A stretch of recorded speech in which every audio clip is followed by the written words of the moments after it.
Okay, Chris. Hey, everybody. Sorry for the technical issues and delay. Par for the course, right? And I actually already gave the talk like an hour ago. Free coffee. Now I got coffee, so hopefully it'll be better and, abridged, as Matthew mentioned. I'm Chris Mcgrath, CEO, founder of Esteemed.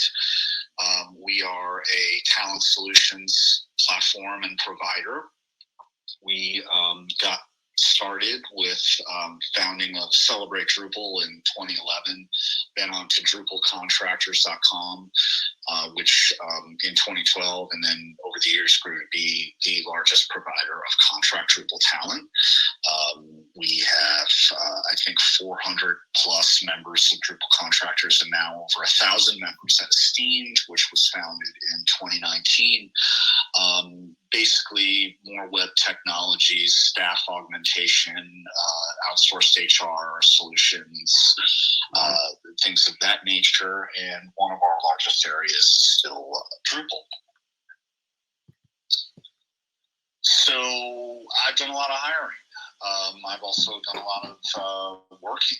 I've been with the Drupal project since early Drupal 6 and owned an agency, worked at places like Accenture, and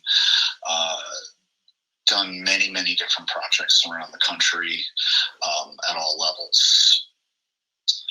And so I can tell you that, it's been a seller's market, this term that we might be familiar with from the real estate market for, a decade. And it's actually getting worse because of different shifts in the Drupal market and changes with the product and, just change is constant, right? So I think that although we have taken notice to this issue as a community, it is something that is difficult to get our arms around and get in front of. So effectively, Drupal has always been, for quite some time, and not always, but certainly quite some time, been a seller's market where demand outpaces supply. Engineers have the power. Top talent can pick and choose where they want to go. And why should they choose you?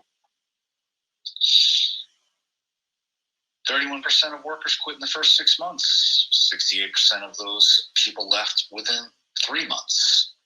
That is no good. We want to make sure that we find good people and that they stay, whoever they are, contract workers or employees. 51% of employees are actively looking for new jobs. Well, this is from LinkedIn.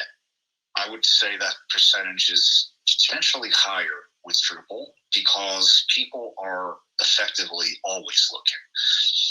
There are probably a small percentage, I'm a big proponent of the 80-20 rule, and I would say that, maybe there's a 10% of the Drupal workforce that is content and happy and wouldn't think about looking for another job. The rest, are always looking for side opportunities for one reason or another, for betterment, diversity of their technical work, etc.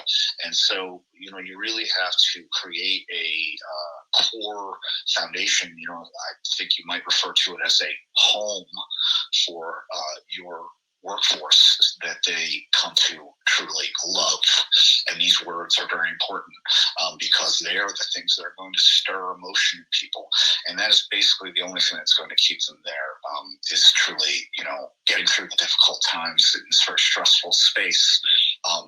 Really need to look at these kinds of very real triggers, right? Money is important, and other things that we'll talk about in the rest of the talk. But really, it comes down to what do they think of this place that they're working for, and their clients, or if it's an organization, the people within it and their objectives. 61% of hiring professionals reported that finding qualified developers would present their biggest challenge. It's hard. It is hard to find people. This is just some stats that illustrate that for us. Yeah, we just can't find them, though, right? We cannot find them. And so it comes down to finding the needles in the haystack. And beyond that, not dispensing with everyone at which time we find they're not exactly what we need. I think that it's very important to think of inventory as something that is evolving towards a goal, and goals in the project business, especially in the agency space, are constantly shifting due to project needs and needs of the client. And so you really honestly never know when you might need that resource that you interviewed for the next thing that they may be good for, that they otherwise would not be a fit for at that moment. And so just constantly trying to categorize and catalog who you are touching out there in the marketplace, because in case anyone hasn't noticed, it's a very, very small world. Drupal engineering. Employers find it difficult to make time for screening. Often they also don't know what a good screening process looks like, and it can go from overly difficult to implement homegrown assessments to no assessments at all. And these types of things can greatly work against them.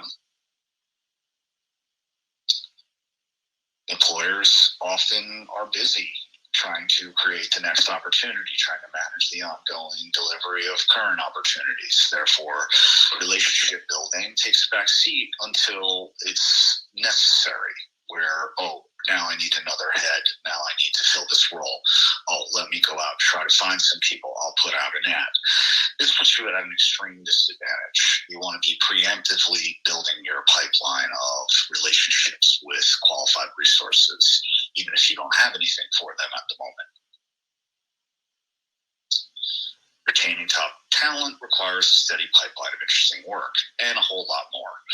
But interesting work is not always a given in this business. There are plenty of things out there that are not exactly qualified as interesting, which is also a fairly subjective term. So, I think it's a matter of being an organization of integrity and trying to find interesting work, and being an organization that really puts people first and thinks about people and brings them into the mind share that every project is not interesting. And in some cases, we may need to look for other purposes for getting through, other motivations, I guess is a better way to say. Turnover. When people leave, it could impact you in a greatly diverse way. This could be something that causes minor or major exodus, discontentment, decrease in morale, all different sorts of things, and we don't want to see any of that. So once again, constantly be thinking about who you are as an organization, what you're offering people, and use that to govern effectively every decision, and you'll probably have less of this. Naturally, that leads to financial losses that can be extreme. 33% of a worker's annual salary just to replace one employee. And I would say that when it comes down to that, really, I've seen situations, we do a lot of contract work, place hundreds of people in contract roles, and the wrong contractor, depending on, whatever level of role that they're placed within, can either make or break a project. I think, those that have experience know this. And so it's very, very important to make sure your selection process is honed. When you lose people, it has to shift somewhere, and that will potentially, if gone unchecked, create further damage, which creates further damage.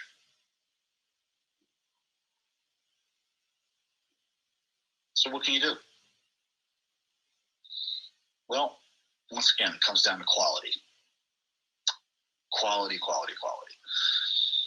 And where you find the highest quality in the Drupal community in this case. And that's going to be at community events, meetups, your regional organization, your national conference, global conferences now, certainly much easier to hop in and come to DrupalCon Europe than it ever was in the past. So, really just getting out there, being a part of things, getting seen, being seen and seeing people, getting involved, learning about the next cool thing, sticking, raising your hand, whether you're an agency owner or a resource looking for a new opportunity.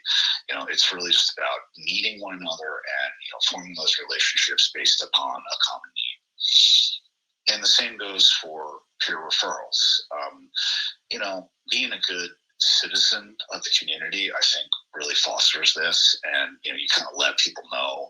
And I know when I was a developer, people would be like, "Well, you're a recruiter."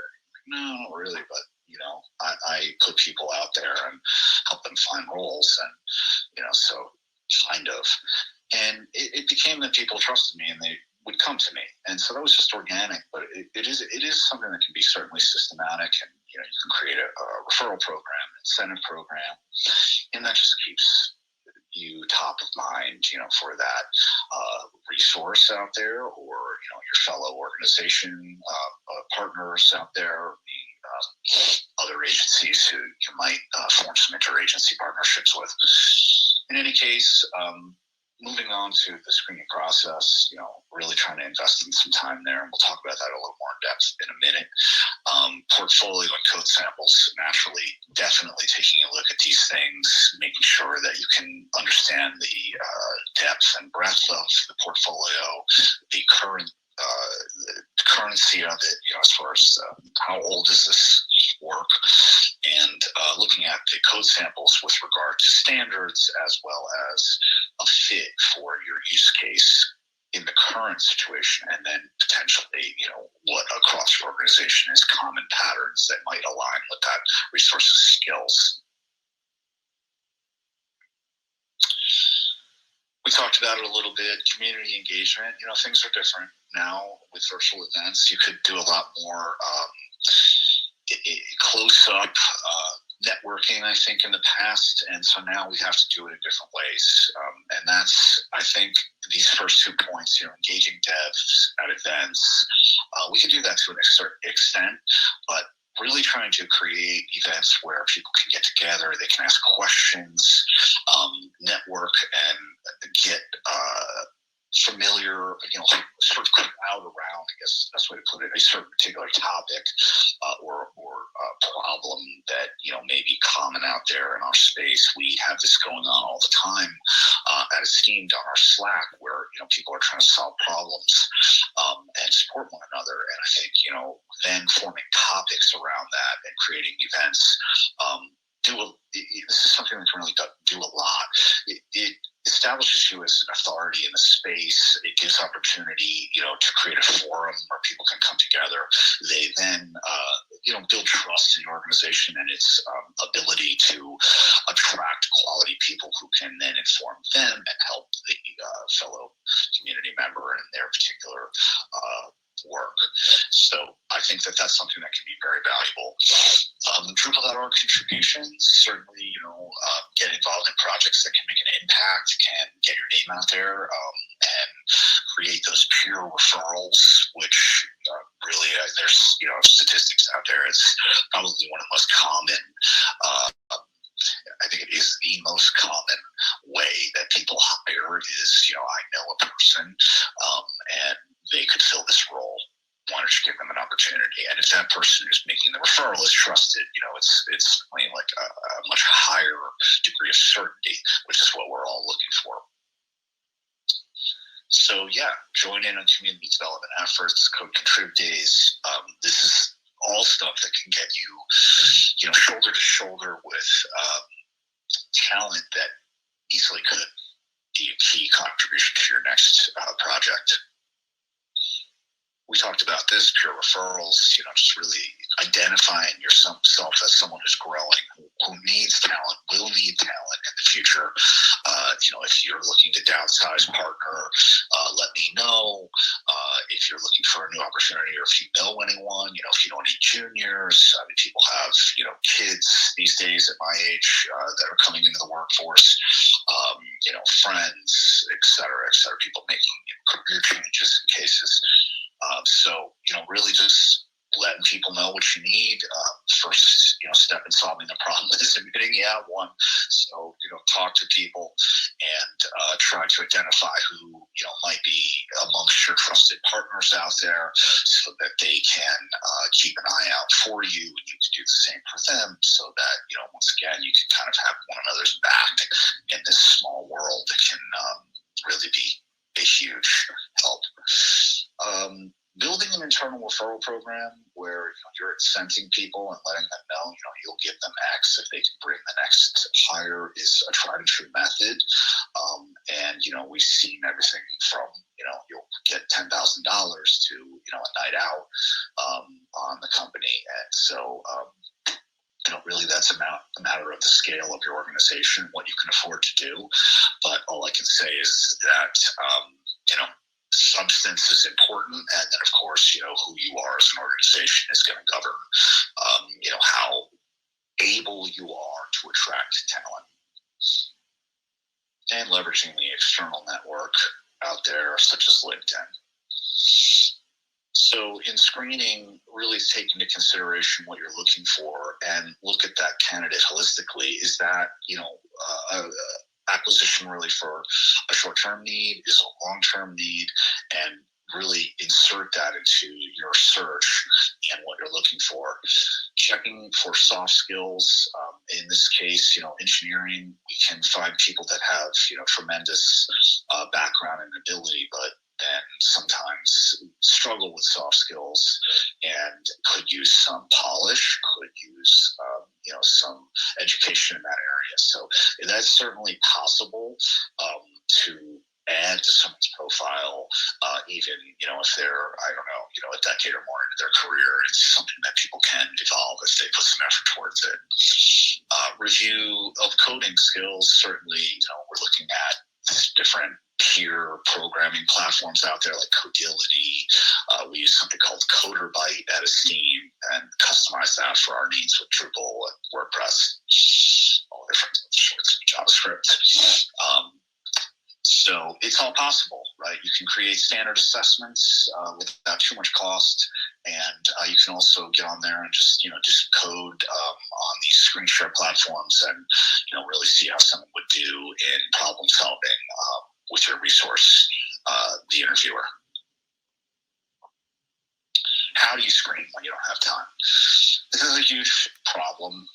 People naturally, for technical resources, are relying on their technical leads in many cases to do final interviews at the very least, and in some cases, qualifying people and being pretty heavily involved in the process, just again, due to wanting to control and create that quality. It's a big investment, and a personality fit as well, where, I'm sure the technical lead, someone that's going to be the manager is, highly, keenly interested in finding the right fit. However, unfortunately, they often don't have the time, and that creates a bottleneck. So, dedicating someone that is qualified to doing that, sometimes there's a CTO or someone that can handle that in an organization as part of their job. And in some cases, we've seen folks, out there in a little bit larger organizations, but still they have to import a contractor or an organization to actually help with the screening and, qualify that individual to a degree that they feel confident that they could make that decision until it's turned over for the final decision to the internal team, which then becomes basically a rubber stamp. This can work very well. You're not every company is always growing. There might be spurts, and people that can actually do what we're talking about here are probably pretty expensive at an hourly rate level. So it can be helpful to have them on an intermittent basis, and maybe that can increase over time to be part-time, and who knows. But in many cases, people at that level, at the architect level, that are able to do interviewing want to be working for different organizations, creating variety in their pipelines. So if that's not acceptable to you, you can always come to someone like Esteemed and outsource your screening, letting us know what you're looking for, giving us criteria. I'm sure there are organizations such as ours, not too many though. It's a pretty limited service out there, especially for something like Drupal. But you can hire organizations to do your screening for you, so that you can effectively have access to a pool of similar contractors, as I mentioned, and engage them as you need.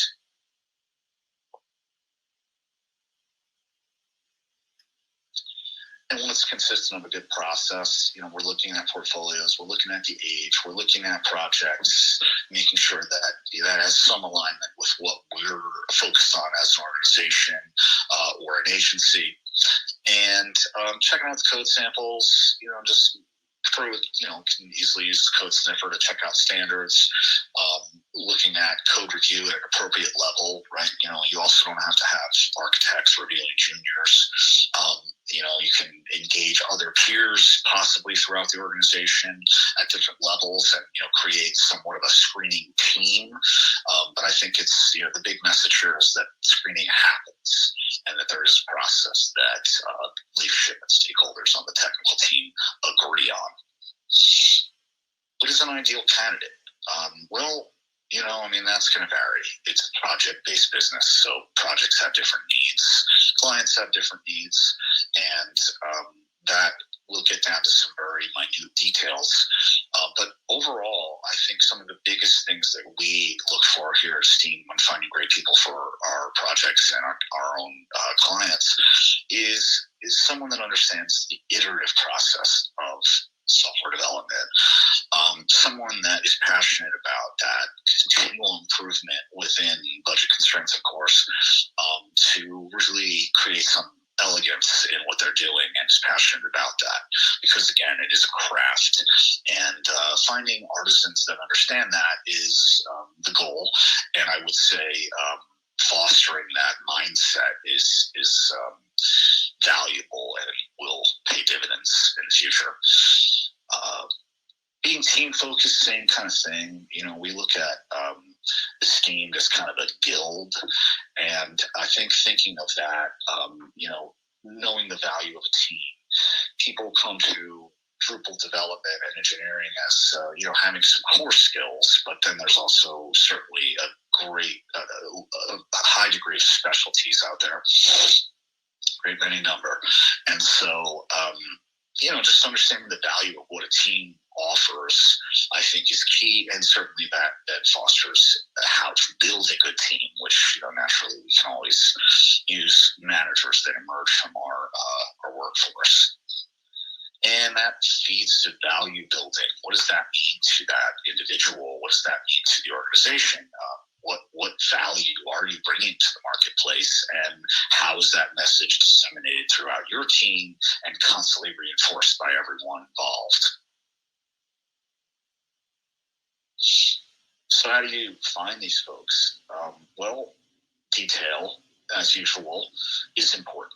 If you need a React developer that knows this specific tool, Yarn, etc., say that, right? Not I need a JavaScript developer, familiar with all the most popular things. You have to be specific, and the more specific you are, the more time you will reduce. The more you will reduce your time to hire, because effectively what will happen is an iterative process on your job description as your acquisition efforts scale, and we would like to mitigate that as much as we can. So just make sure you've really captured all the details. If you need programming, say that, and things will go a lot more smoothly. Find your process. Know what you're doing. Where are you looking?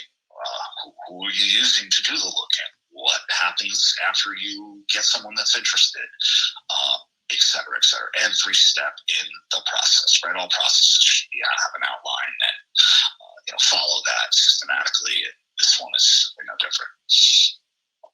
And in doing that, your reputation will be elevated in itself, right? You have a consistent process. You have a process that makes sense, that's aligned with the marketplace. As we understand our market, these folks don't want to be in, 7 hours worth of interviews, 7 different interviews. There becomes a point where, even your attempts as an organization to be thorough crosses a line, and you just lose out in the end there in the space, because again, it's a seller's market and people just don't need to tolerate things that are, in their minds beyond reason. Attitude for, greater than aptitude. Really, attitude is so huge, and I think anyone that does any hiring knows this, that it can really go a long way. It can be, happiness is infectious. It's like attracts like, and that's always going to be welcome on a team and a project dynamic, especially when things are stressful, which they usually are. Always be recruiting. Always be looking, always be talking, always be networking about, what you have to offer, what's exciting about your organization, and, certainly do that with humility and integrity and, actions speaking louder than words. And I think you'll find, that will pay dividends for you. Where can you find Drupal talent? Certainly you can come to Esteemed, and we will just hand that to you according to your specifications, wrapped up in a nice bow. Otherwise, you can go to LinkedIn and, sift through that yourself, and that, can be very valuable as, the essential pipeline in the space. But there also is a lot of legwork to be able to distill down to what it is that we're usually looking for as hiring organizations in the Drupal space.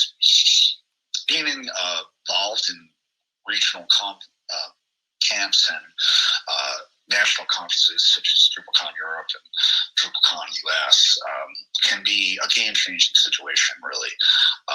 It's not nearly what it used to be as far as in person, but now, we still have the opportunities to network virtually, and especially at some of the small organizations, really have some face time and understand, what opportunities exist to collaborate with one another and build our skills and come upon that next opportunity, which would, I think, cover this next point. What are employees looking for? They want technical challenges, and they want important, diverse work, right? They're looking for things that make an impact. They're looking for work-life balance, and Drupal comes with a long history of this. I know, I've been working with Drupal for a very long time, and rarely have had to go to an office, even in a setting where they were used to that. So we come with that history, and I think now with the pandemic and that being one more common, it's about finding new ways of changing, adapting, but truly keeping work-life balance in mind, because you're then putting people first and thinking of their needs. And when you do that, they appreciate you and trust you, and then think of you as, again, more of that home. And I think that that's very, very important, because, we don't want anyone finding a new home. People want to work for folks that are making a positive impact on society, right? Obviously, we know what good and bad is, and good wins. When people are doing positive things, whether it's government or nonprofit organizations or a commercial organization, this can go a long way in attracting talent. It really can. And it can also help people get through difficult projects, let's say, on an agency or something of that degree, where you sometimes run across projects that, they just have to get done so that things can proceed in life and be current and function. And so it's a matter of knowing that, and sometimes, because the work makes a positive impact, it can really, help. Also, building a welcoming culture. This is something that one of my colleagues here in the Drupal community focuses on entirely at his organization. And I think that through him forming that company, give him a plug, blend.me, which focuses on diversity and building, welcoming onboarding processes is all important.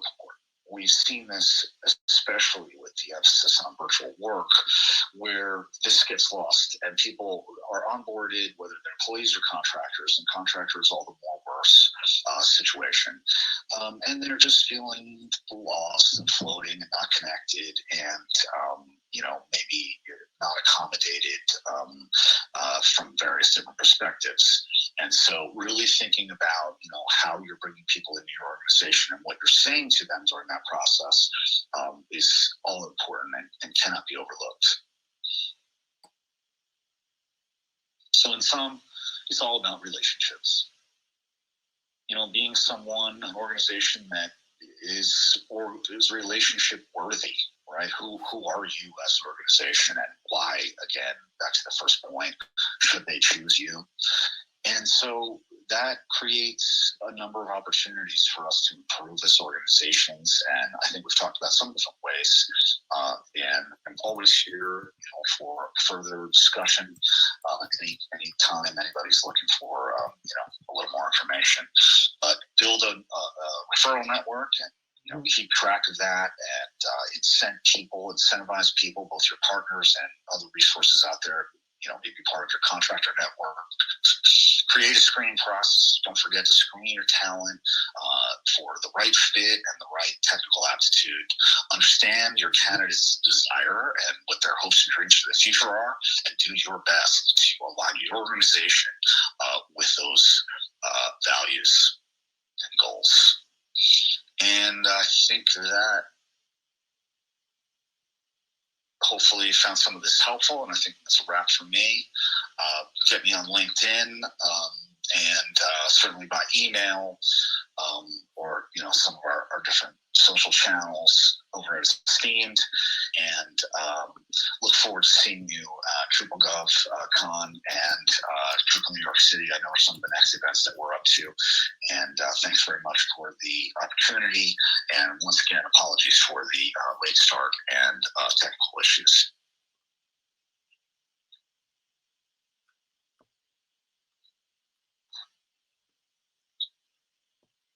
Yes, thanks again, everyone. We really appreciated having you here. I think the next session is actually about to begin in about a minute, so we'll go ahead and leave.